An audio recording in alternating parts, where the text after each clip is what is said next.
Coming to you from a cozy little condo high atop Old Fourth Ward, Atlanta. Welcome to The Ron Show on America One Radio. Here's your host, Ron Roberts. We spent a lot of time over the last couple of weeks talking about the right-wing ecosystem, the media ecosystem that exists. And we've spent the last couple of days actually diving into how it even came to be. If you missed any of yesterday's show, I will actually just send you to NPR's On the Media, and you can listen to their episode from last weekend. Fantastic. It really lays out the history of how we came to have such an overtly right-of-center talk radio atmosphere in this country, and even how the left-wing answer to it in the early 2000s, Air America, had no chance from the get-go. So it's with that as some of the backdrop that my guest today, author, documentarian, filmmaker, Jen Senko, joins me to discuss the documentary that she released actually 8 years ago in the throes of the 2016 presidential election season. First, I want to give you a taste of what this documentary is all about. Here is the trailer for it. In the 1960s, Jen Senko's dad never had a bad word to say about any race, or people, or person. Then in the 80s, after my dad discovered talk radio during a long commute to work, he suddenly didn't like black people, poor people, gay people, feminists, Hispanics, and especially Democrats. After he discovered Fox News, they became the enemy. What happened to Dad? Question a lot of people have been asking over the last few decades. Hillary Clinton and Noam Chomsky about to chime in. The great story here for anybody willing to find it and write about it and explain it is this vast right-wing conspiracy, but it has not yet been fully revealed to the American public. By the 70s and the 80s, the media had been taken over by the extreme right. Homosexual marriage is such a threat to civilization itself. Fox News came along. Mass murder committed by immigrants. God controls the climate. Come on. In asking the question, what happened to her dad, it was really like asking what happened to our media. And in asking what happened to our media, it was really like asking what happened to our country. So while listening to the decade-plus clips of Mike Levin and Ann Coulter and Bill O'Reilly, all that disinformation, all that disproven stuff, and yet it sort of still sounds familiar to what we're hearing today, does it not? Anyway, I am thrilled to get to talk with documentarian Jen Senko today. Am I saying that right, by the way? Yeah, perfect. Awesome. Senko. Yep. Senko it is. Jen Senko joins us, a documentarian who brought us The Brainwashing of My Dad back in 2015. And I'm sure receiving some renewed focus and attention in the aftermath of the 2024 election. Honestly, since this documentary come out, you'd have thought that we might have learned something from it in preparation for the 2016 election. And then again in 2024, you'd have thought maybe we'd have learned something. But I'm not so sure that we are. And with a lot of alarm bells going off here in recent weeks and years about the sort of psyops that some of our adversaries have been essentially declaring war on the American mind, it kind of, again, it brings some renewed focus. I don't even know how it is I came across your documentary recently, but I did, and I was fixated on it, and I want to thank you for joining me to have this conversation. Did you just recently watch the documentary? Yes, absolutely. That's the thing. Yeah, I've done this. Yeah, I'm very politically inclined. I've done this podcast for 2 years now, and I can't believe that this is the first time that this documentary crossed my radar. But I will tell you, as the son of a Georgia family, this tracks.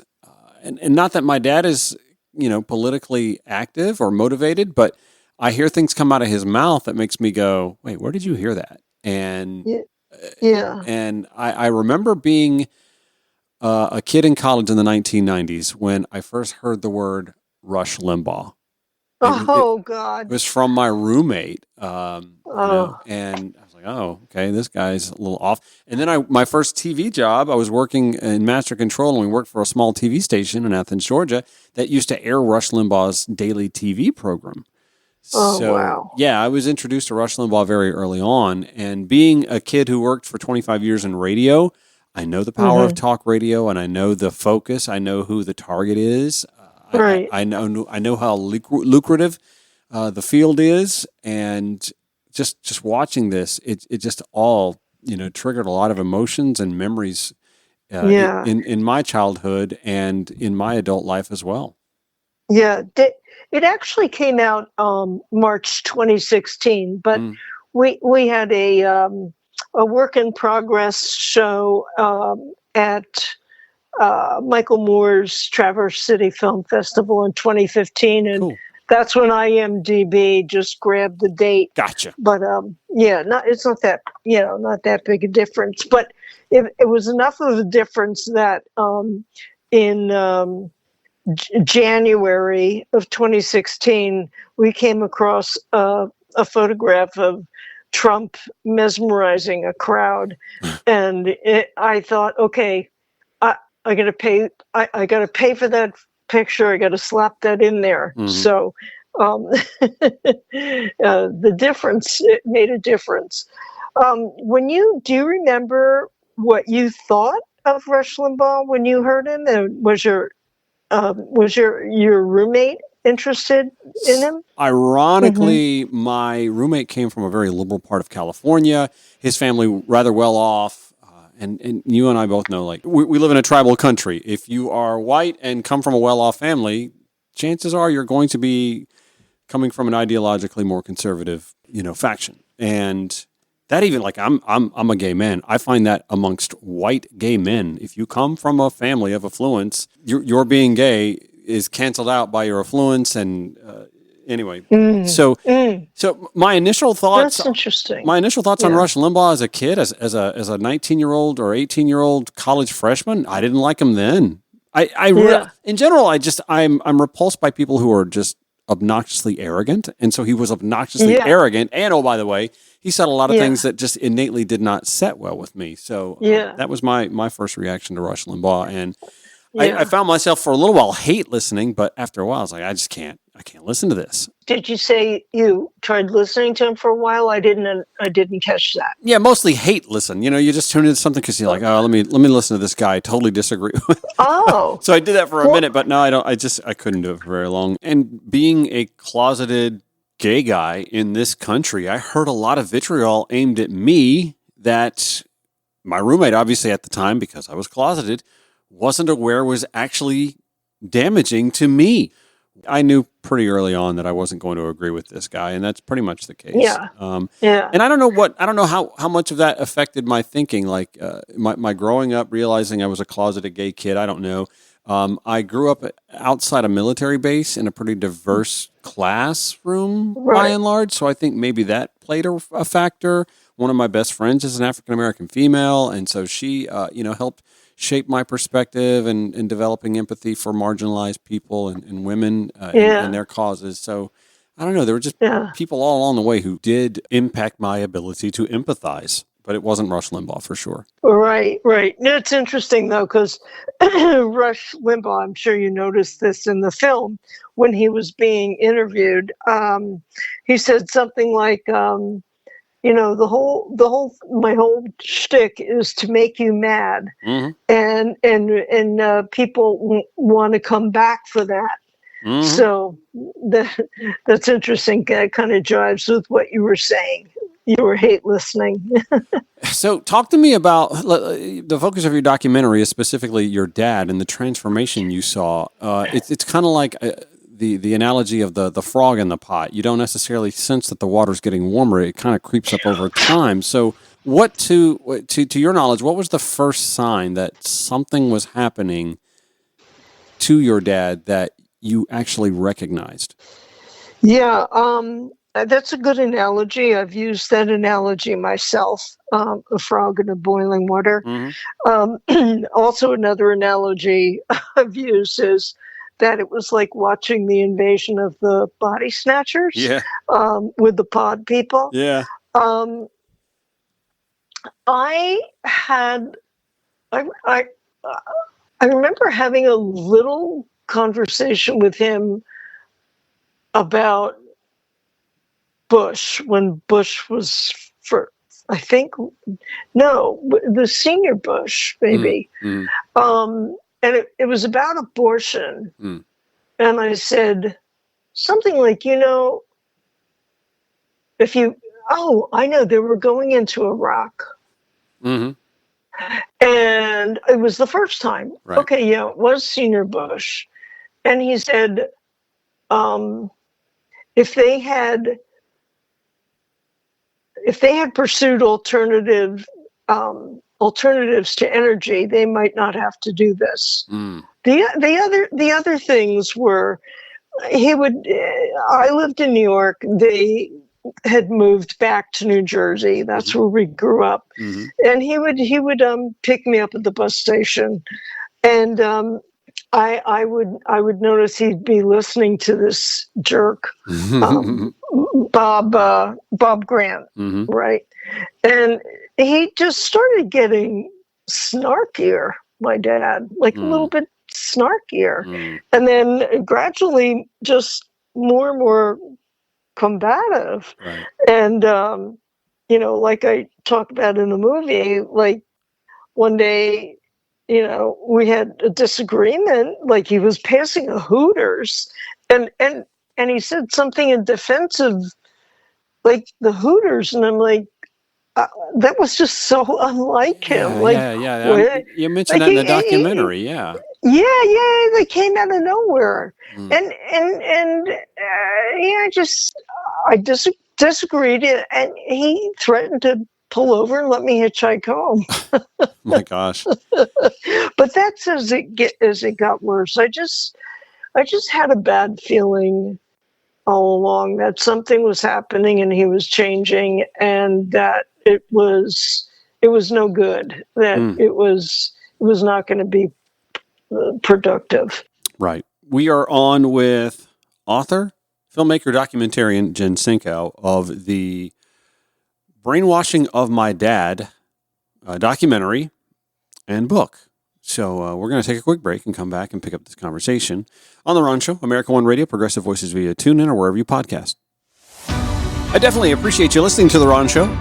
I wouldn't mind if you'd follow along as well on your preferred social media platform. That would be at Ron Show ATL. Twitter, X, Instagram, Threads, Facebook. We're all over it. Oh, Blue Sky as well. Can't forget Blue Sky. I'm on with documentarian and author, filmmaker Jen Cinco from the Brainwashing of My Dad documentary, which came out in 2016, getting renewed focus and interest in the aftermath of the 2024 election as liberals, Democrats, progressives are all wondering this right-wing media ecosystem, how it came to be and how we come up with some sort of a proper response mechanism to it with all of its disinformation and misinformation and spin. Anyway, Jen, thank you so much for joining me this morning. Let me ask you a question, because I think this is a learning moment for anybody else who may be experiencing this or seeing what what you're going through or had gone through with your dad. What sort of characteristics do you think made him more vulnerable to being manipulated or his mind nuanced to come around to that kind of thinking? Well, first of all, he was gullible. He was intelligent in a book smart kind of way. Okay. On the GI Bill, he got his master's degree, but he always seemed to be kind of easily swayed and reactive to anger, like some kind of indignancy, if that's a word. I might have just made that up. He might have, like, oh, that's not right, and really kind of got fired up. And I think when he started listening to Rush Limbaugh, which was after Bob Grant and after he retired fully, Rush Limbaugh was like made for people like my dad, who was older and retired, and they saw a lot of social changes. They went through the 60s and with the women's movement, the civil rights movement, and suddenly they were feeling marginalized. And also, if you think about it, their self-image, who they are, was being challenged. Mm-hmm. And my dad wasn't like a deep, reflective thinker. You know, he just, I imagine that he just knew it just felt uncomfortable. So here's this guy who's entertaining and for 3 hours a day telling you that you don't have to change. You don't have to be told you were wrong or a chauvinist or, you know, that you need to make way for Black people to have jobs. You know, the jobs were always theirs, these older white dudes. And I think also a key thing is my dad really liked to be excited. He liked to be worked up. This was exciting for him. Like, that was a feeling that he liked. My mother didn't like an exciting feeling. She liked a steady, calm feeling, like of peace. It's kind of like what you're attracted to. That you know, and Rush Limbaugh just appealed to the wounded pride and also just turning. My dad had a little bit of rebellious streak. So this was like the opposite rebellion. Like when we were young, he was almost like a prototype hippie, like, well, I'm going to wear my Jesus sandals to the restaurant. Nobody can tell me what to do. So here you have somebody who's telling you, you don't have to use your seatbelt. That's the government telling you what to do. Oh, yeah. Oh, yeah. And you don't have to feel sorry for poor people. And you don't have to like immigrants, and you don't have to like Black people, because they all work the system and you get ripped off. So just hearing that like hour after hour, it also fit the criteria for brainwashing in a lot of ways. Like there's 5 things that you need for understanding brainwashing. One of them is uncertainty, right? So attacking former beliefs. And then when unsure of your former beliefs and not knowing what's right or wrong anymore, then that person's especially malleable. Then they can slip in something that they're saying is certain. And Rush Limbaugh sounded extremely certain and extremely confident. And then there's repetition, right? Repetition causes the illusory truth effect, which is just simply that information that's repeated over and over makes it feel like truth, even regardless of evidence. You could put evidence in their face and that evidence doesn't feel like truth. What they've heard over and over again from different places sounds like the truth. Then the other thing, strong emotion, right? And so Rush Limbaugh was heated and passionate.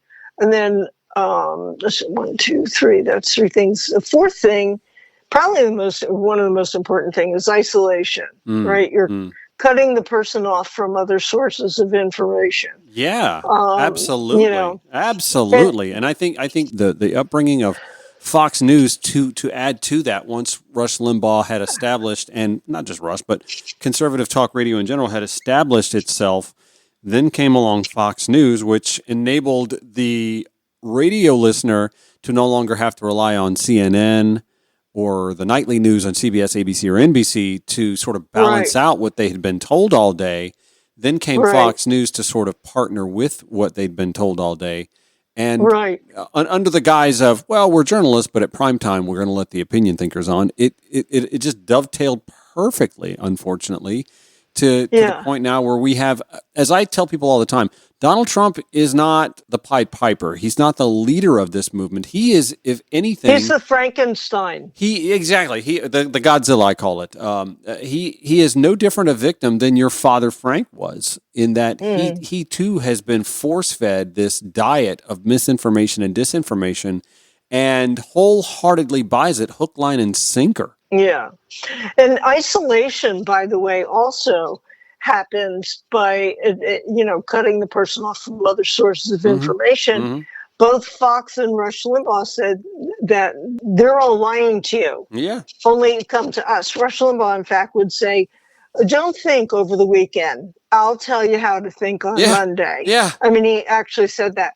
And then Fox is just like, they lie, we tell the truth. Mm-hmm. And you can tell we're telling the truth because you see how angry we are. Mm-hmm. We just can't contain ourselves. You know, here we are, real newscasters. We're sitting behind these desks and wearing the suits and everything, and our show is called Fox News. Yep. But yet we're acting angry. Well, you know, we've got to be right if we can't contain ourselves, because we're not supposed to act like that. Well, and does that make sense? Yeah, well, sure. You know what I mean? And what Fox gets away with is, you know, they'll do their news breaks and they'll have their hard news hours, but what they do is they deliver news that I call lies by omission. And I have a friend who is a conservative talk radio host back in my hometown, and he gets mad if I ever call him a liar. And I'm like, a lie? Someone who lies by omission is still lying. And there's a lot of omission. You know, you're not telling the full story, which leads your audience to believe what the opinion person who's going to come on after the news break is going to feed into. We are on with Jennifer Senkow, who is an American documentary filmmaker, author, and what she calls a truth in media activist. Her documentary, which came out in 2016.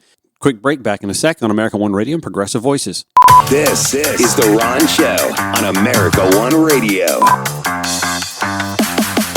You can follow The Ron Show on your preferred social media platforms. That would be at Ron Show ATL. We just navigated our way over to Blue Sky, by the way, so you can follow us there. Twitter, X, Instagram, Facebook, Threads, Ron Show ATL. We're on with Jen Senkow. She has corrected me because I keep saying her name wrong. There's no W at the end of it. It's as in Senkow. Jennifer Senkow, who is joining us. She is the documentarian who brought us The Brainwashing of My Dad back in 2016. And your dad passed away later that year, but before then, you and the family decided we want to try and see if we can enact a change in him. And I want you to go into how you went about doing that. Well, some of it happened serendipitously, but serendipity. I might have just made up another word. Yeah, we'll roll with it. Anyway, they moved to a senior community, and somehow, I don't know how, but in the move, my dad's radio broke. Darn. And he put it in the garage, like he put everything in the garage, and he was, intending on fixing it, but he didn't really get around to it. So immediately, Rush Limbaugh was deleted. Okay. So he pretty much really remarkably mellowed right away. Wow. And he and my mother started eating lunch together again. A few months went by, several months went by, and then the TV in the kitchen, my mom went and got a new TV and replaced it, and then she programmed the remotes. And she loved programming remotes. She would come to my house and program remotes, and she had stickies all over him, so he couldn't figure it out. He just watched what she watched on TV. On TV, like for lunchtime if they didn't eat together. And it was just regular, corporate news, and that really made another difference. Right. He was just like, how Republicans always want to bring up politics at the Thanksgiving dinner. They're always the one to do that. In fact, there's been studies on that they tend to do that 63% more than liberals or Democrats do. Yeah. So another thing happened is he had a kidney stone, and he went in the hospital, and he was there for a week. Now, emails are a large part of this. Yep.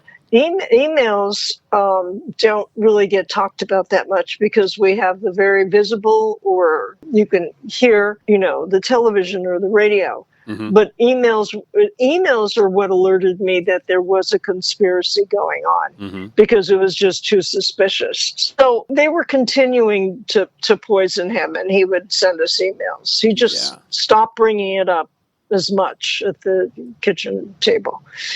So my mother asked me, she was worried about his emails clogging up his computer.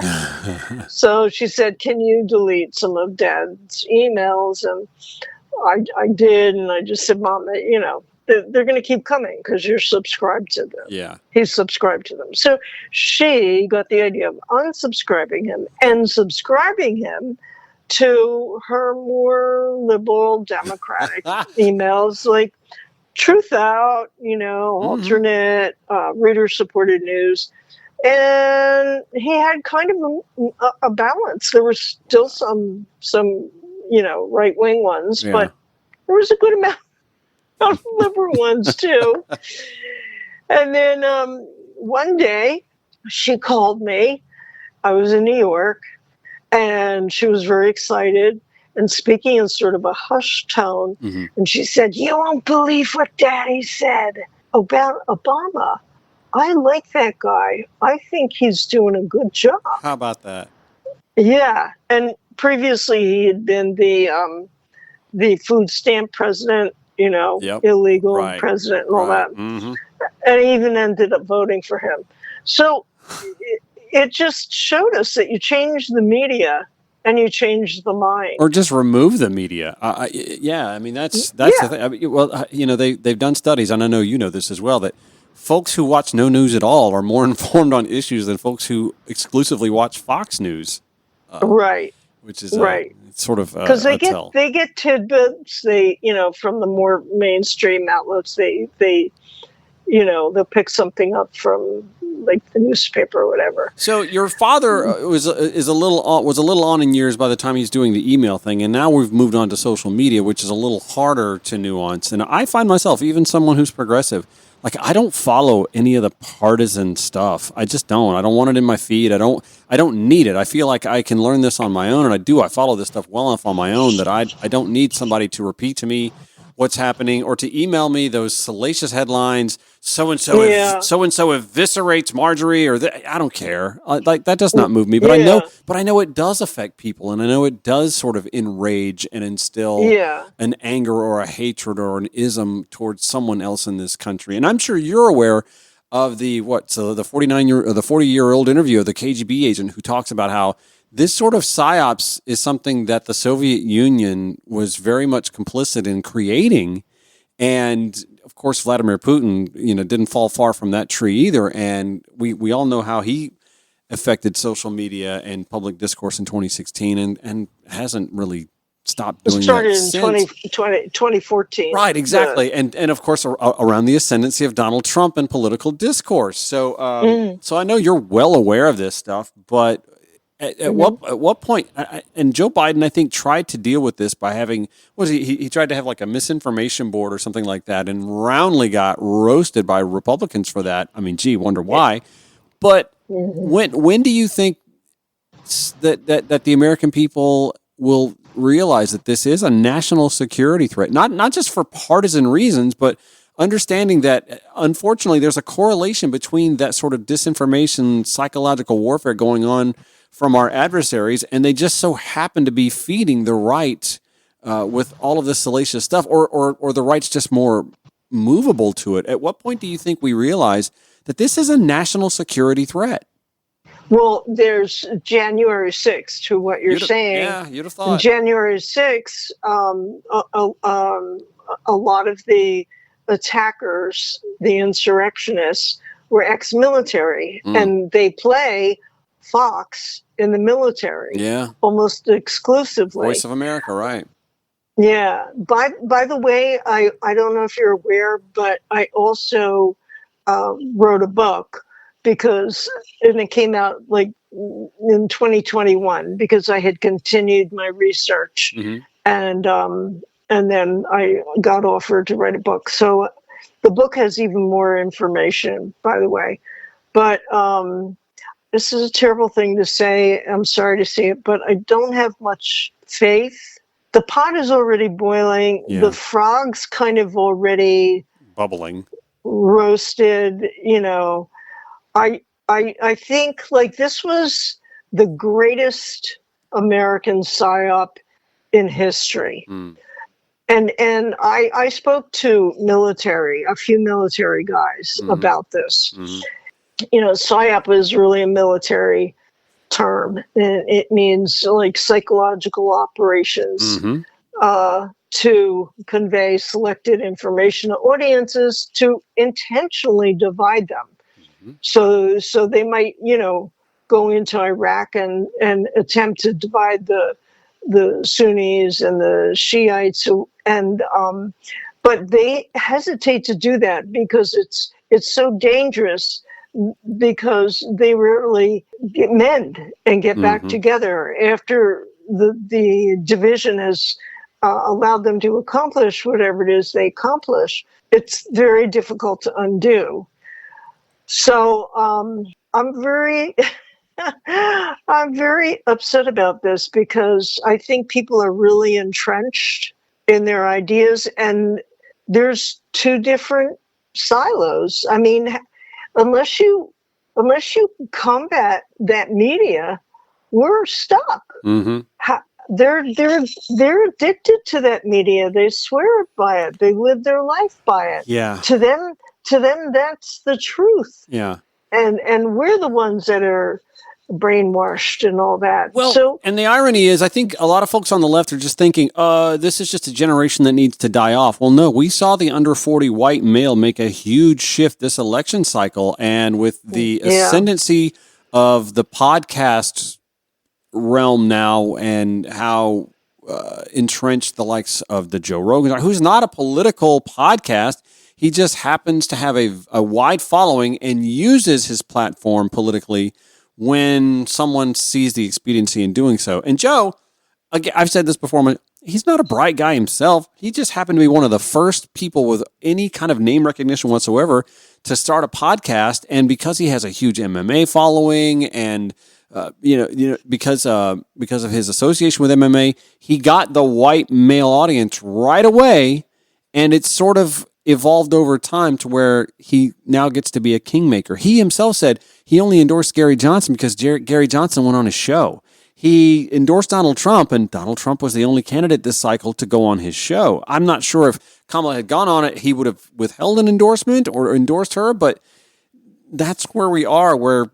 Yeah, she should have gone on. I think so too. But I also think that thinking that this generation just needs to die off, that's not going to get it done, because we've seen what I think is a radicalization of an ascending generation of specifically white male heterosexual voters that can be lost. And again, Joe Rogan is a liberal. He was a Bernie Sanders fan. He is pro-choice. He's pro-trans, and he still endorsed Donald Trump.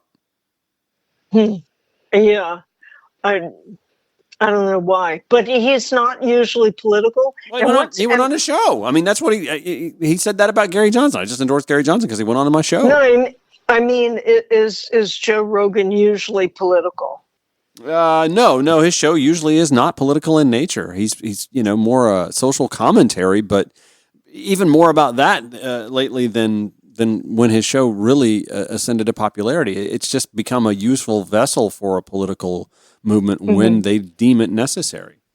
Yeah, and listen, Donald Trump's not a bright guy, but Donald Trump also sees opportunity and seizes it when he gets the opportunity. And I think he saw an opportunity. He has great instincts. Yeah. He has killer shark instincts. He's a grifter by nature. I mean, grifting is his nature. Yeah. So he's really good at it. But you mentioned MMA. What's MMA? Oh, mixed martial arts, UFC, ultimate fighting. Yeah. When you see a couple of brutes in the octagon fighting each other, that's UFC MMA. It's very popular. It's in a void where boxing sort of declined in popularity. MMA and ultimate fighting took off.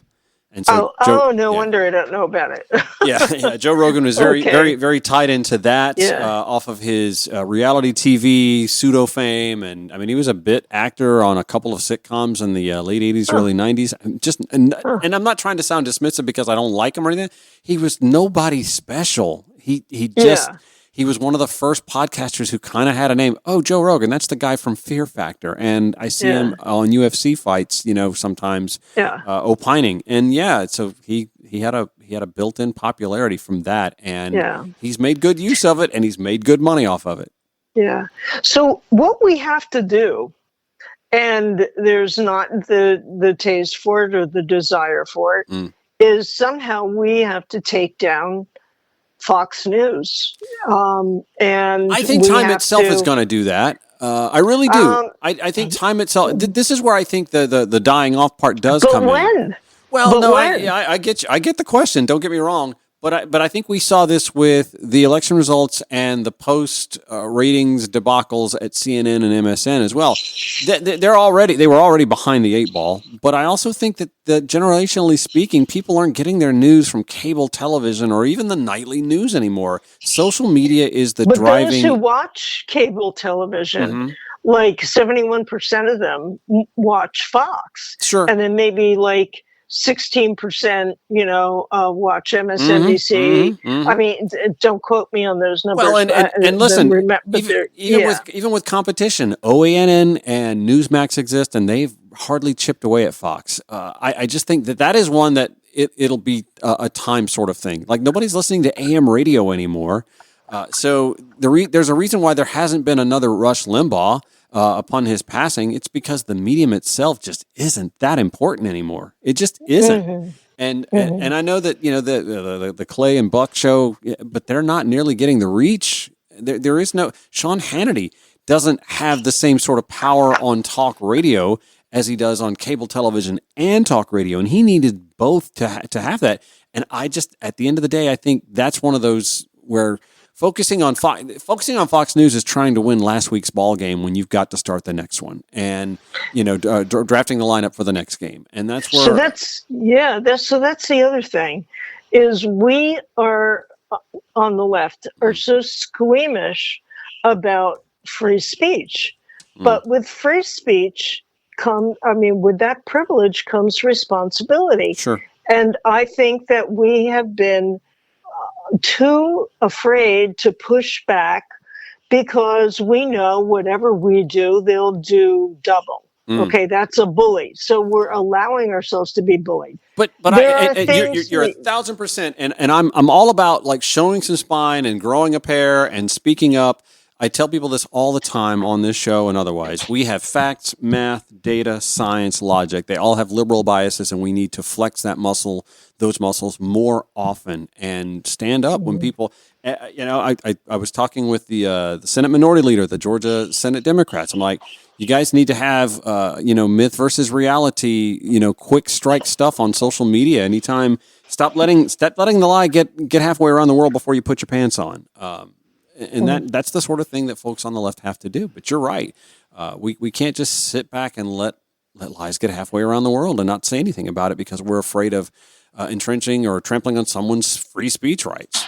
Okay, I'm looking at the clock and we're running low on time. I'm going to take one more quick break and then we'll come back and wrap up our conversation with author and documentarian, the brain behind The Brainwashing of My Dad documentary, which came out in 2016. Renewed focus on it now. We'll put it in the show notes as well at ronshowatl.com. Jen Cinco and I return on The Ron Show here on America One Radio and Progressive Voices via TuneIn.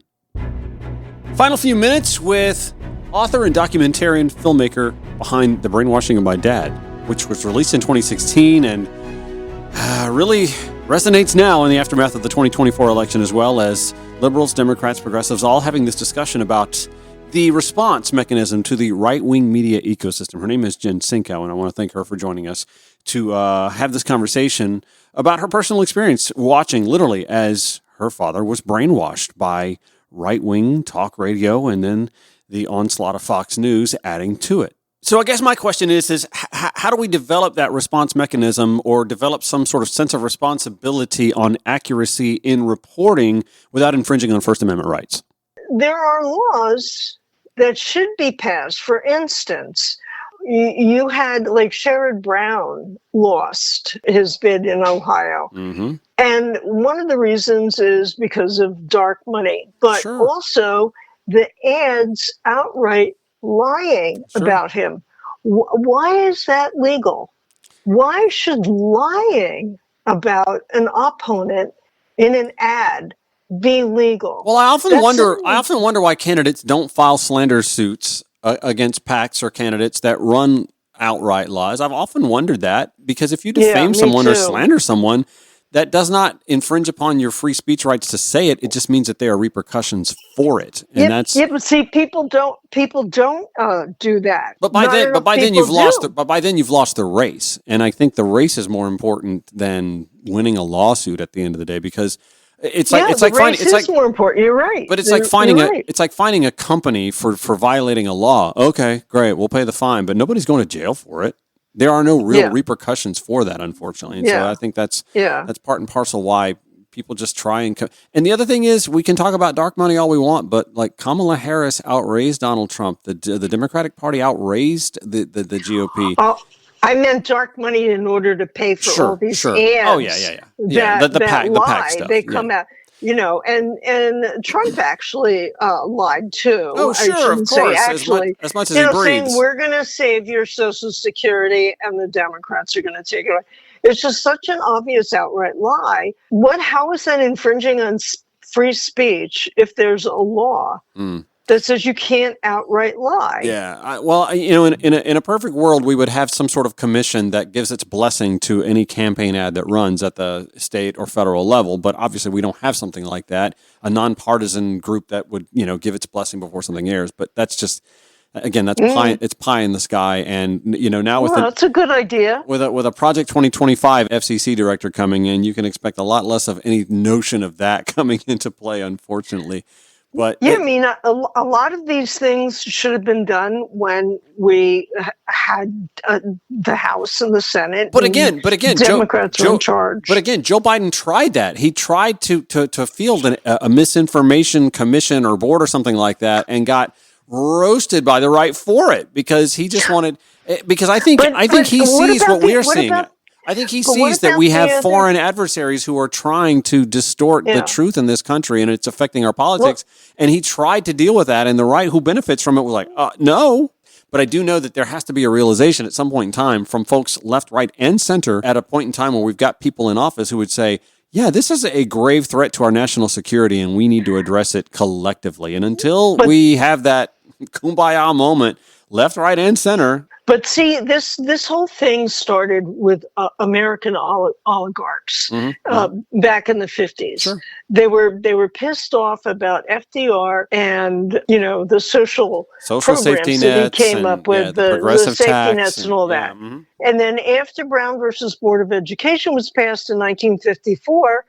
That's when a stealth campaign driven by white libertarian oligarchs started. They were indignant that they would have to pay taxes for little, what they call colored kids to go to school. Okay. Their intent was to remake our government into one that would largely benefit them. Yep. They wanted government programs that benefited the poor and middle class to be privatized so they could profit off them. Yep. They wanted deregulation, no oversight of their corporations so they could make more money. Yep. And especially no tax programs unless specifically levied on those that use them. See, so this stealth plan grew over time. Oh yeah, and think about it. Ronald Reagan. Right. Think about it. Ronald Reagan comes into power and tells you that when government tells you I'm here to help you, that they're actually the problem, not the solution. Exactly. And then the Fairness Doctrine went away in 1987. Talk radio got amplified. Fox News came along. Yeah, I mean it all just kind of it slow boiled for a while, but then somebody really ramped up the heat in the late 80s and early 90s.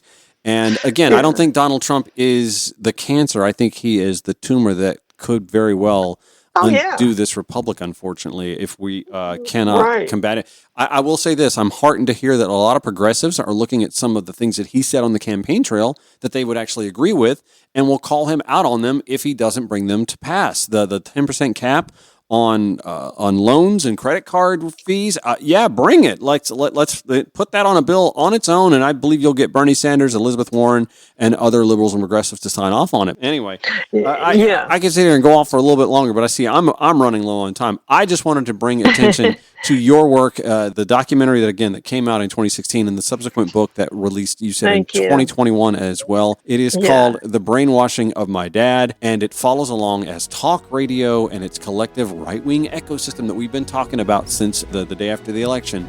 Jennifer Senko, I thank you so much for joining me and having this discussion with me today. Oh, you're welcome, Ron. I was really happy to be part of this, and it was a good discussion. Agreed. Thank you so much. Link to the documentary and more at show notes at ronshowatl.com. Y'all have a great day. See you tomorrow.